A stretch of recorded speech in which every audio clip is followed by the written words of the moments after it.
के president doctor Farooq Abdullah हमारे साथ इस समय बात करने के लिए मौजूद है। डॉक्टर साहब, कैसे देख रहे हैं, पूर्ण बहुमत मिल रही है नेशनल कॉन्फ्रेंस को? जनाब, मैं तो अल्लाह का शुक्र करता हूँ, फिर यहाँ की पब्लिक का शुक्र करता हूँ जिन्होंने हम पे भरोसा किया। हमारा जो इलेक्शन मैनिफेस्टो था उस पर भरोसा किया और हम उम्मीद करते हैं कि अल्लाह वो हमें हिम्मत दे इन जवानों के साथ कि हम लोग उस रियासत को फिर से बना सकें जो मोहब्बत में रहे और मोहब्बत में तरक्की करे और हिंदुस्तान का जो ताज है यह ताज फिर से चमकने लगे। जिस तरह से नेशनल कॉन्फ्रेंस को अच्छा खासा मैंडेट कश्मीर में मिला है और जम्मू में भी कई सीटों पर नेशनल कॉन्फ्रेंस ने जीत दर्ज की है, लेकिन आपके एलाई पार्टनर जो कांग्रेस है उनको खासा मैंडेट नहीं मिला, तो क्या कहना चाहेंगे? मैं समझता हूँ इन्हें ज़्यादा काम करना पड़ेगा। इनने कम काम किया है। मैं समझता हूँ इंशाअल्लाह इन 5 साल में ये और ज़्यादा काम करेंगे और लोगों के दिलों में अपने आप को बसाने की कोशिश करेंगे। जम्मू कश्मीर के अगले वजीर आला कौन रहेंगे? नेशनल कॉन्फ्रेंस का रहेगा और मैं समझता हूँ उमर अब्दुल्ला बेहतरीन वजीर आला होंगे। तो जम्मू कश्मीर के अवाम के लिए जो स्टेटहुड का वादा किया गया था, कब तक स्टेटहुड रिस्टोर किया जाएगा, उस हवाले से क्या कुछ चल रहा है? हमें उम्मीद है कि इनका वादा है सुप्रीम कोर्ट में भी, पार्लियामेंट में भी, कि स्टेटहुड रिस्टोर करेंगे। इंशाल्लाह जल्दी होगा। डॉक्टर साहब, ITV नेटवर्क के साथ बात करने के लिए बहुत बहुत शुक्रिया।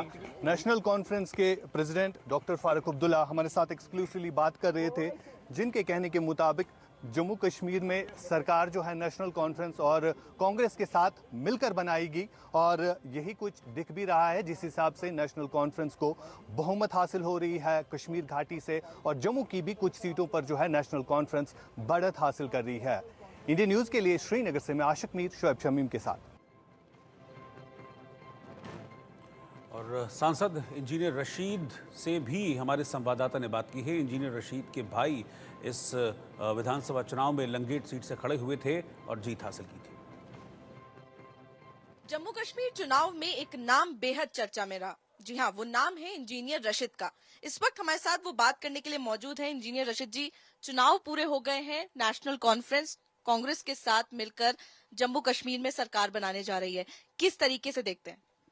उन्हें हमारी बधाई हो, मुबारकबाद हो।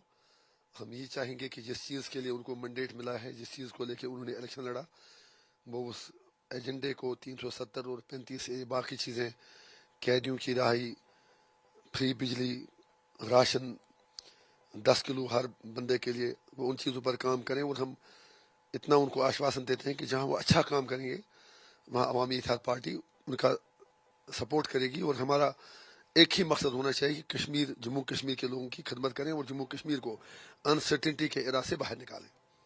आप अपनी पार्टी का परफॉर्मेंस किस तरीके से देखते हैं? क्योंकि जमात इस्लामी के जो बैक्ड कैंडिडेट्स हैं उनके साथ अलायंस किया था, लेकिन कुछ खास परफॉर्मेंस वो कैंडिडेट्स नहीं कर पाए और आपकी तरफ से आपके भाई जीते हैं, किस तरीके से परफॉर्मेंस देखते हैं? वो मेरा भाई नहीं है, वो AIP का कैंडिडेट है।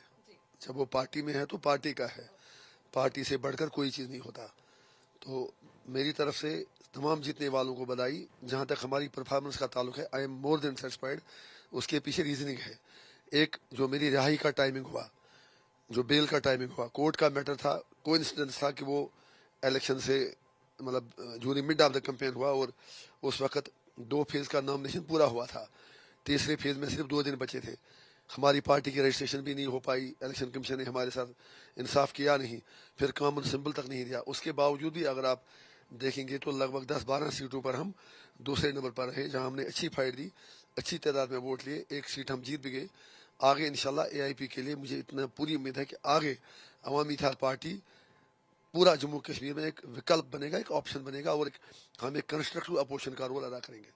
आपने अपनी बेल की बात करी और जिस टाइमिंग की मतलब आपने बात करी है, तो उस टाइमिंग को लेकर लगातार उमर अब्दुल्ला जो है वो आपको BJP एजेंट जो है वो कहते हुए आए हैं, इसको किस तरीके से? शायद जो उनका प्रोपेगेंडा था वो किसी जगह पर कुछ हद तक वो कुछ लोगों को मिसलीड करने में कामयाब हुए, लेकिन time is the best healer. दुनिया को पता है कि इंजीनियर रशीद क्या है, क्या चाहता है। मुझे उनकी सर्टिफिकेट चाहिए नहीं, वक्त फैसला करेगा। हम लोगों के लिए जिए, लोगों के लिए मरे। जेल हम 5.5 साल रहे, अभी पता नहीं आगे क्या होगा। इसके आगे मुझे कुछ नहीं कहना है। उमर अब्दुल्ला जी से जब हमने बात करी तो वो कहते हैं कि फारूक अब्दुल्ला जी से हमने बात की तो वो कहते हैं उमर अब्दुल्ला जो है वो चीफ मिनिस्टर होंगे जम्मू कश्मीर के, किस तरीके से देखते हैं? ان کی پارٹی کا ادھکار ہے، ہم کون ہوتے ہیں انہیں کہنے والے. لیکن اتنا ہی یاد دلا دیں کہ یہی وہی عمر عبداللہ صاحب ہیں جو پہلے کہتے تھے میں الیکشن لڑوں گا ہی نہیں، پھر کہتے تھے میں یو ٹی کا اگر الیکشن لڑتا ہوں تو میونسپلٹی کے برابر پاور ہوگا. پھر ہم نے جب کل سجیشن دیا کہ پھر عمر صاحب آپ ایک کام کریں، میجارٹی جس کو بھی آئے آپ تھوڑا رک کے سرکار بنائیں، پہلے سینٹر سے آپ ریکویسٹ کر لیں، دباؤ ڈالیں کہ ہمیں پہلے اسٹیٹ واپس دے دیں. تو انہیں اس میں بھی ہمیں بی جے پی کے ایجنٹ نظر آئے. اب ہم ہی دیکھتے ہیں کہ عمر صاحب کے ہاتھ میں کون سا جادو ہے کہ وہ اسٹیٹ بھی واپس لائے، 370 بھی واپس لائے، 35A بھی واپس لائے اور میراکلز کریں. ہماری دعائیں ان کے ساتھ ہیں. اگر وہ کچھ اچھا کرتے ہیں تو ہم ایمانداری کے ساتھ ان کا سپورٹ کریں گے.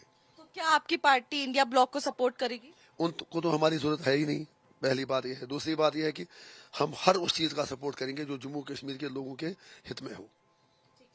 سر اگر سینٹرل کی بات کریں تو کس طریقے سے جموں اینڈ کشمیر میں ترقی کو دیکھتے ہیں اور آگے کا کیا کچھ گورنمنٹ فارمیشن دیکھ رہے ہیں یا پھر کس طریقے سے پروگرس دیکھ رہے ہیں جموں کشمیر کی؟ آپ کرو. ایمانداری ہے کہ مودی جی کو دل بڑا کرنا چاہیے. انہوں نے کافی زیادہ ظلم جموں کشمیر کے لوگوں کے ساتھ کیا، 370 ہٹا کے 35 ہٹا کے. ہمیں اس پر راجنیتی نہیں کھیلنی چاہیے. اب ٹائم آیا ہے کہ کم سے کم مودی جی نے خود وعدہ کیا ہے کہ ہم مطلب جو الیکشن کے بعد اسٹیٹ ہوڈ واپس دیں گے. انہیں چاہیے کہ اپنے وعدے کا احترام کریں. وہ جموں کشمیر کے لوگوں کی ڈیمانڈ ہے، وہ کسی ایک پارٹی کی ڈیمانڈ نہیں ہے. وہ جموں کی ڈیمانڈ ہے، کشمیر کی ڈیمانڈ ہے. اور ہماری جو بےزتی ہوئی اس کا وہ ایک ہی وکلپ ہے کہ وہ اسٹیٹ ہوڈ واپس دیں. اور اس کے علاوہ جو ہماری لینڈ رائٹس ہیں، جاب رائٹس ہیں، جو کشمیر کا مین مدعا ہے اس پر بھی ان کو سنسیئرلی بات کرنی ہوگی. سینٹر کو چاہیے کہ اب دل بڑا کریں. بہت بہت شکریہ انجینئر راشد جی کو. آپ سن رہے تھے اور صاف طور پر ان کا یہ کہنا ہے کہ چاہے سینٹرل گورنمنٹ ہو چاہے جموں اینڈ کشمیر کی جو نئی سرکار بننے جا رہی ہے وہ ہو، جب تک فارمیشن نہ ہو جب تک اسٹیٹ ہوڈ واپس نہیں آتا اور اس مانگ کو تیزی سے جو ہے وہ سینٹرل کے آگے رکھنا چاہیے. وہیں انہوں نے کہا کہ جس طریقے سے جموں کشمیر میں ڈیولپمنٹ ہے اس کو بھی کہیں نہ کہیں پیس جو ہے وہ دینے کی ضرورت ہے. کیمرہ پرسن اویناش کے ساتھ میں آرزو سیٹھ، انڈیا نیوز.